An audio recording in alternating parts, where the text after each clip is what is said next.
Customers look at Nehalem, and they all have kind of the same opinion. I get a pretty consistent opinion from customers, which is, it might be an interesting product in the back half of next year, but they probably are not going to bring out 2P Nehalem until, I don't know, maybe second quarter or so.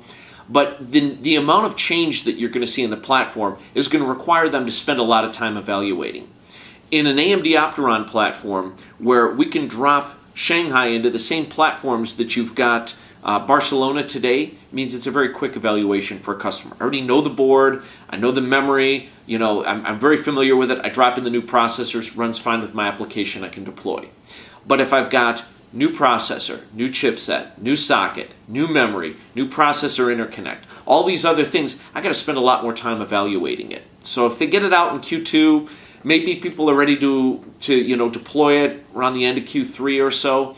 But more importantly, these are going to feature DDR3 memory. And DDR3 memory has got about 100% to 300% price premium today. So people get excited about Nehalem when DDR3 memory comes down, and nowhere before then. So for the bulk of next year, it's going to be Shanghai versus Harpertown. And if I'm beating Harpertown today with my 65 nanometer product, when I get to Shanghai, I'm going to be in an even better position. We'll have DDR3 in our platforms in 2010. If you take the approach, as most people in the industry are, that DDR3 pricing is probably not going to come in line until late 2009, it really doesn't make sense to be putting that product into your platform until about 2010 timeframe.